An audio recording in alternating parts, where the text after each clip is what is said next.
I am Richard Ebert from the University of Minnesota. For the past 12 years, I have been associated with a Veterans Administration cooperative study on the use of anticoagulants in the treatment of myocardial infarction. My position today is that anticoagulants are indicated in certain selected cases of acute myocardial infarction. My name is Dean Mason. I'm from the section of cardiopulmonary medicine at the University of California New School of Medicine at Davis, California. My position today is that while I am not against the use of anticoagulants in the treatment of patients with coronary arterial disease, I have not been enthusiastic about their routine employment in these patients. I am Arthur Stelter of the Pacific Medical Center in San Francisco. As the moderator of this presentation, I'll try to focus on the important issue to present both sides of the controversy.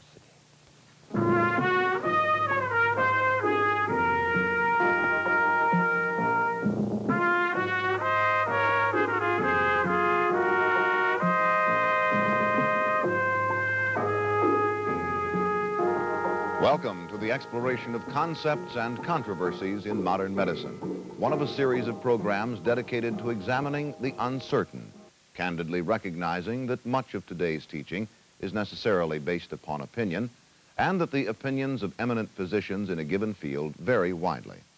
The National Medical Audiovisual Center believes that openly airing such opposing views is a basic responsibility of medical communications. Dr. Arthur Seltzer, Director Cardiopulmonary Laboratory at the Pacific Medical Center, will act as moderator of this presentation. The subject for today's discussion is anticoagulation in the treatment of myocardial infarction. This subject can be subdivided into two sections: the treatment of the acute stage of myocardial infarction and the chronic anticoagulant therapy for patients who have survived the acute attack.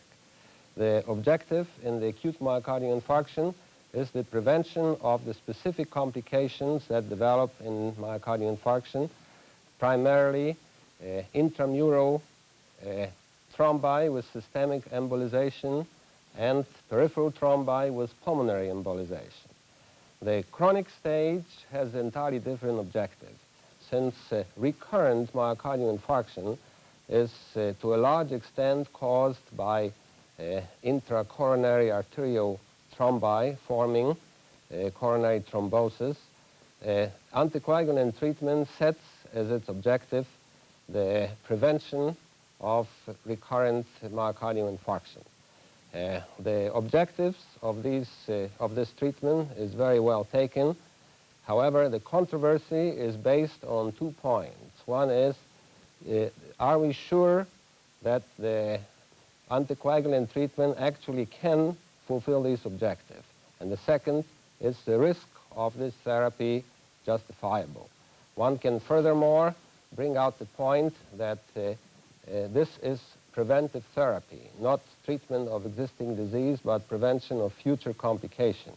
And one could perhaps take the standpoint that preventive treatment needs an even firmer justification in terms of risk than actual therapy of disease.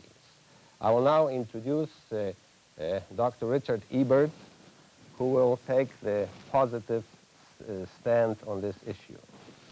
One of the problems in the question of the treatment of patients with acute myocardial infarction with anticoagulants is the polarization of opinion which occurs. Individuals tend to take very strong stands on one side or another. Let us briefly look at the evidence on which these opinions are based.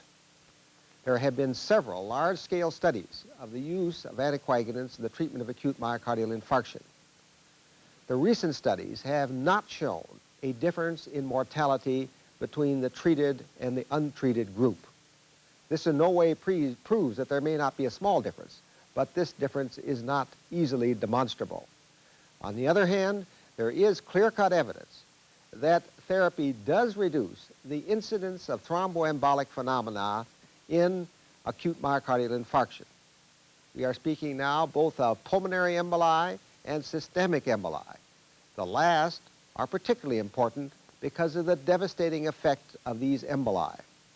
For this reason, it is my opinion that in certain selected instances of acute myocardial infarction, where there is a high incidence of thromboembolic complications, that anticoagulants may be used for their prophylactic effect.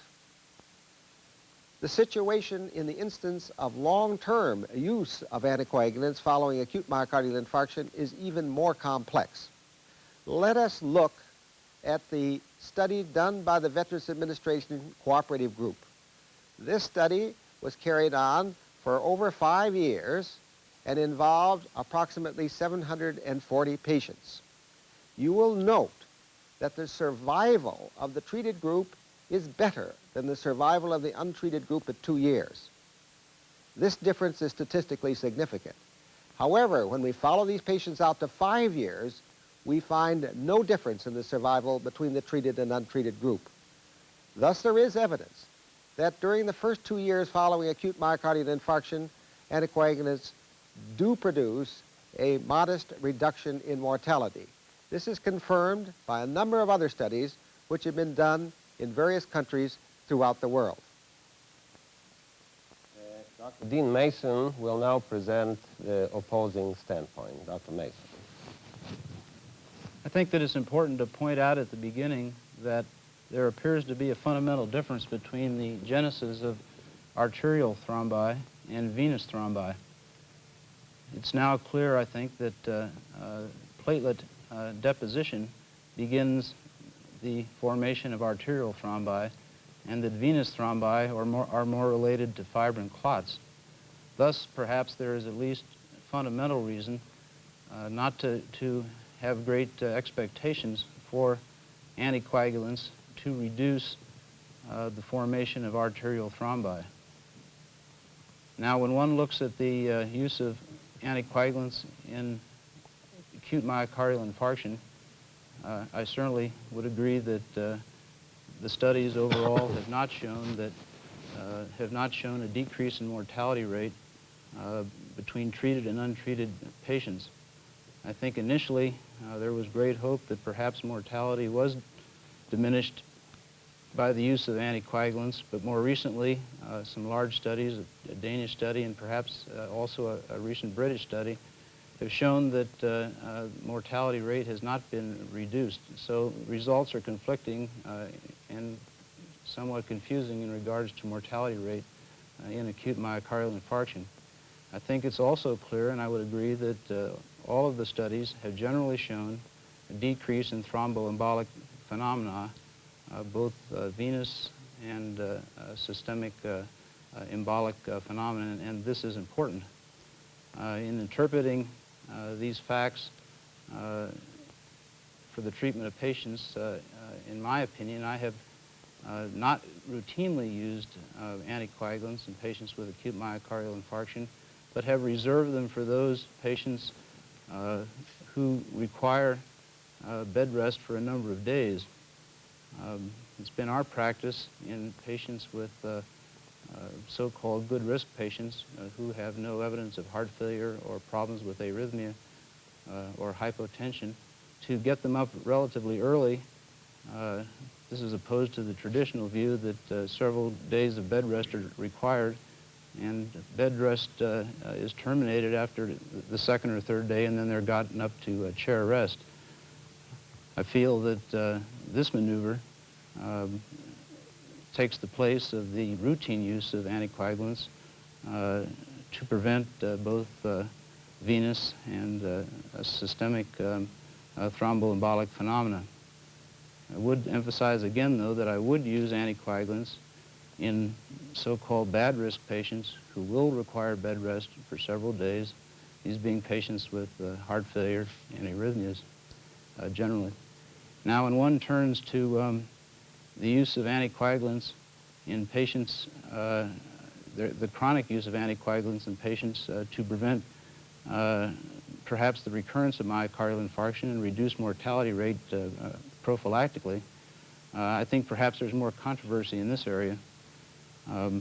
It's clear that with this particular use of the anticoagulant, thromboembolic complications are not the target for therapy, but we're attempting to reduce the extension and new formation of arterial thrombi.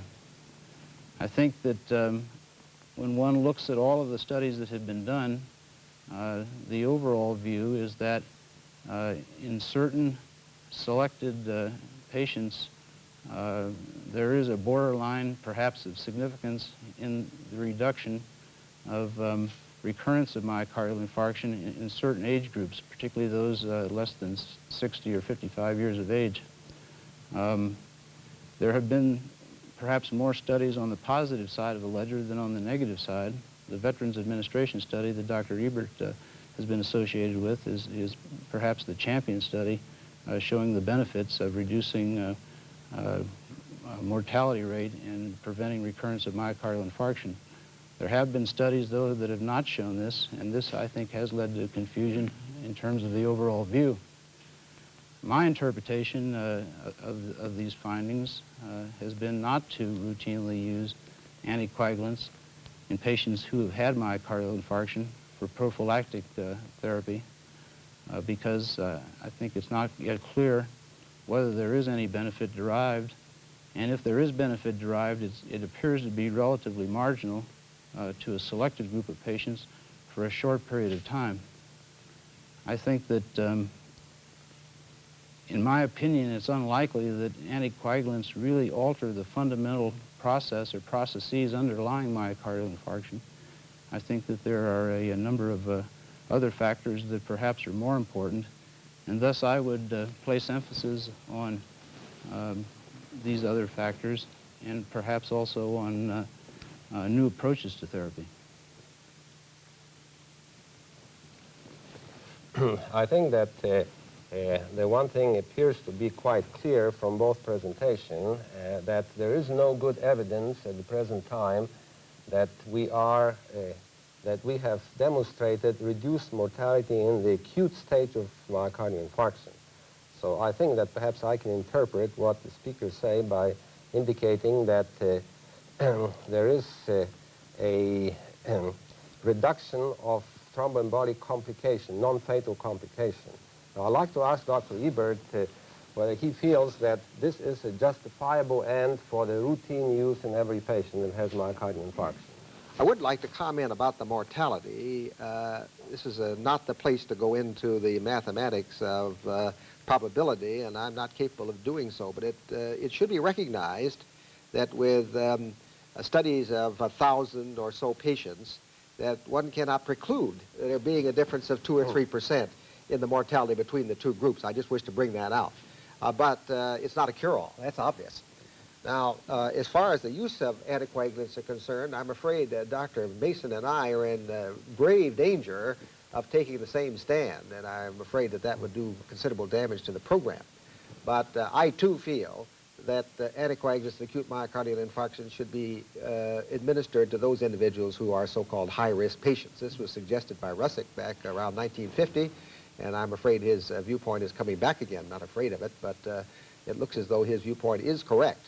I think there's very little evidence that in those individuals with mild infarctions, perhaps non-transmural, where there are no complications, where they're up early, I don't think there's very much evidence in favor of using anticoagulants. Do you have any comments, Dr. Mason, on this? I'm pleased to see that we are in agreement. I get the feeling that this is getting to be the overall view of a number of people. Maybe I can speak with considerable authority on the subject. I had last year a myocardial infarction and elected not to use anticoagulants. I hope it was not a severe one. It was, fortunately, it was, I hope, a good risk.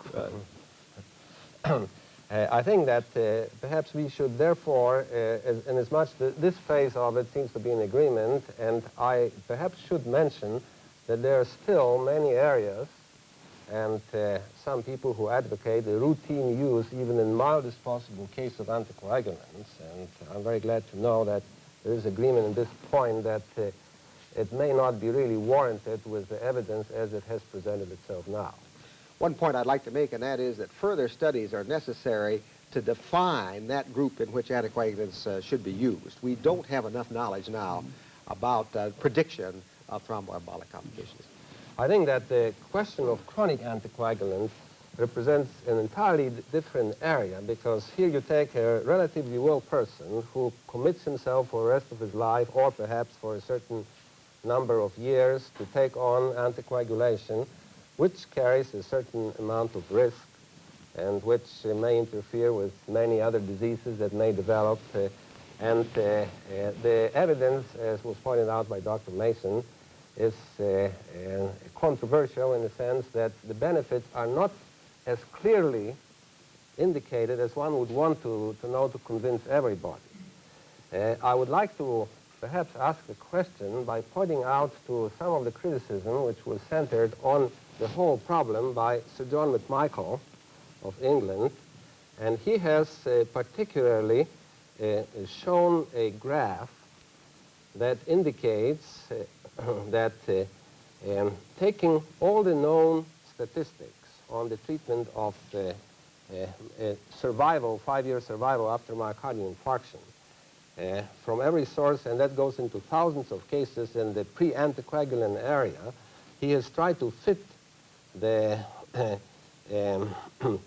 cases of various series into this area.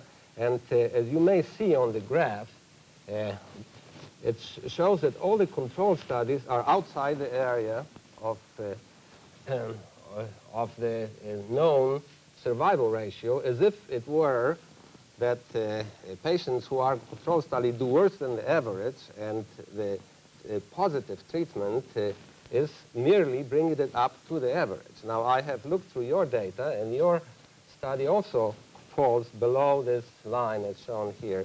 Would you have any comments on? Well, I think that McMichael's comments were extremely pertinent at the time and very healthy. However, they were not specifically directed to the modern type of study that uses randomization. One accepts the fact that in a large-scale study, one is dealing with a selected group of patients to begin with. In our case, we were dealing with veterans. But with proper randomization techniques, the true group should be comparable, and therefore the mortality can be compared in a valid manner. Now, the problem comes in applying this to the population as a whole, to the universe. But the conclusions regarding the specific population can still be valid. Dr. Mason, you have any comments on this idea that controls in the various studies do worse than the known averages in terms of survival? This is an interesting phenomenon because it's as if the patients do worse when someone else gets the anticoagulant. I would agree with what Dr. Ebert says. I think that well-controlled and well-randomized studies are the most useful types of studies, and that what's been confusing about that is that even these sorts of studies themselves have been confusing.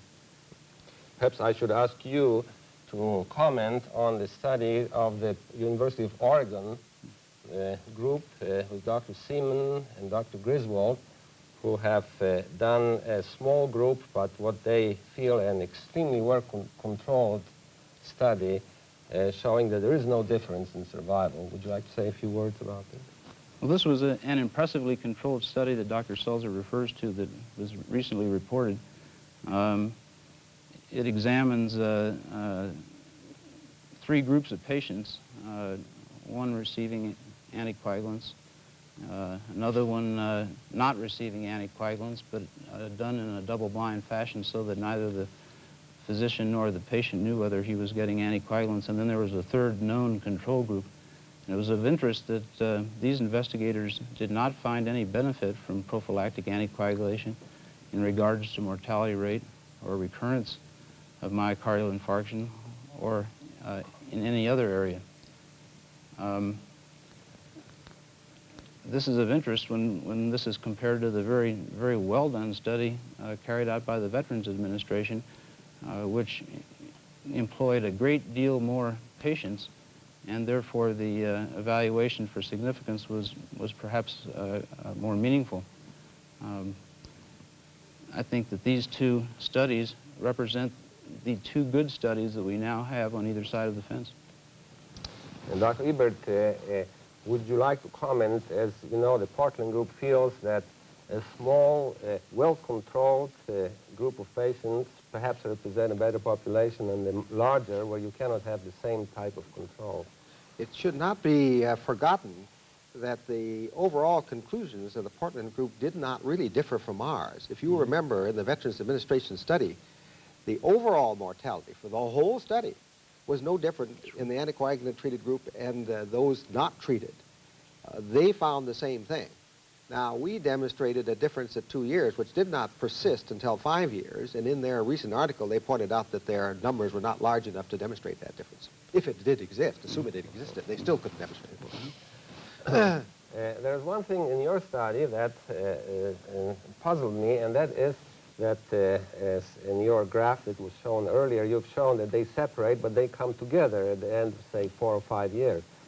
That would logically mean that after a certain time, patients who are on the therapy do worse than the controls. Now, that's right. During the 3rd, 4th, and 5th year, the treated group are dying at a greater rate than the control group. Now, you have to remember that the anticoagulants are not necessarily killing them. This could simply represent delayed death of individuals in the treated group. You find the same kind of things if you look at cancer chemotherapy statistics, that perhaps the controls die early and the others die a little bit later, but they all die. Perhaps naively one can think that if you stop after 2 years, then they'll still do better. Well, this is what one might conclude and hopefully conclude. It's not necessarily valid, of course. And do you have any other information that you would like to put through in trying to focus on it? Do you have any knowledge of the negative side in terms of complications and how, after all, you have to pay a price for taking anticoagulants? People are involved in accidents, people have gastrointestinal disease with bleeding. Has it impressed you very much that the price may be too high? I think this is of concern, Dr. Seltzer. I think that we always have to be concerned when we prophylactically use a type of therapy which has attendant to its use a certain hazard. And very clearly, the use of anticoagulants does carry that hazard. And I have really used this particular concern to allow myself to feel that this concern balances or perhaps outweighs the possible beneficial effects of prophylactic anticoagulation, and therefore have not used them routinely. In our study, there was approximately a 1% mortality from hemorrhage. Of course, there were a fairly large number of hemorrhages, but they're 1% mortality. Well, I think I personally am convinced that I elected not to use the chronic anticoagulation. So I think my stance is exemplified by this point. We have had some experience with some of the series where the control of anticoagulation was inadequate.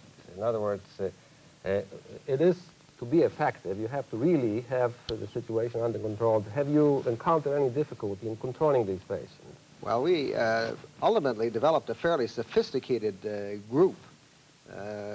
Most of the investigators remained in the study for 5 or 10 years. We had central laboratory control of our reagents, and as a result, I think the control of the level of the coagulation factors was quite good. I should emphasize that this is not necessarily true in the instance of individuals practicing in various parts of the country. One problem is that the reagents are not well standardized in the United States. Do you have any advice that you may give the physician in a small community in terms of, in his particular situation, you think it's more difficult to control than? I think in general it is. I think that each physician has to examine the facts and make these decisions for himself. I think that it's interesting to make one other point, that I think it's now clear that many patients who have myocardial infarction do not appear to have coronary thrombosis. So if we're preventing coronary thrombosis, it's obvious that in certain instances the myocardial infarction is due to other factors. The situation, I think, fundamentally is complex. Certainly, the feeling that prevailed some years ago that this is an obligation of a physician to use it routinely to extend life is probably not warranted by any of the study. Would you agree to this? I'd agree with that. Yeah, I think that in terms of the use of anticoagulants, it has at times even become a question of whether a legal liability. Would you like to comment on it, since the pressure has been so high on some physicians? It's my impression that the evidence is such that the physician has the right to make the decision in any given case. I don't think there's any question of legal liability whatsoever.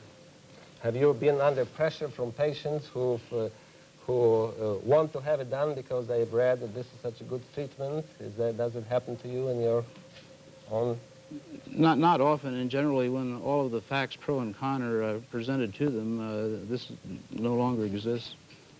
Have you any comments on the general population and sort of the educational process, how on the anticoagulant? You mean in terms of the public as a whole? Public as a whole.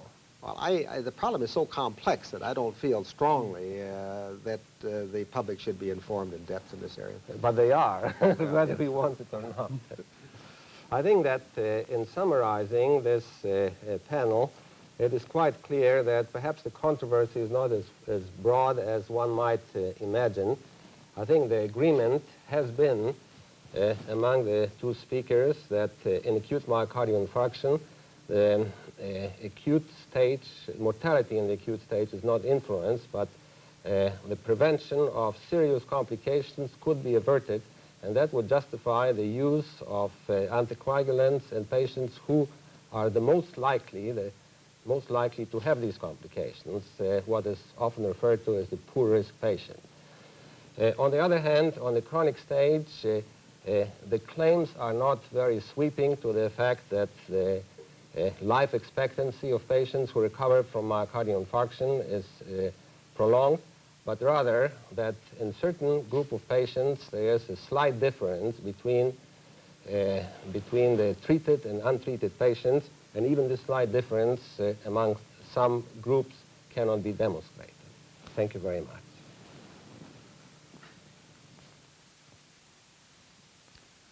We thank Dr. Richard V. Ebert, Dr. Dean T. Mason, and Dr. Arthur Seltzer for their interesting analysis of a critical problem in patient care. In subsequent programs, we shall continue to record equally significant concepts and controversies in modern medicine. The opinions expressed on this program do not necessarily constitute endorsement by the Department of Health, Education, and Welfare, the Public Health Service, or its constituents.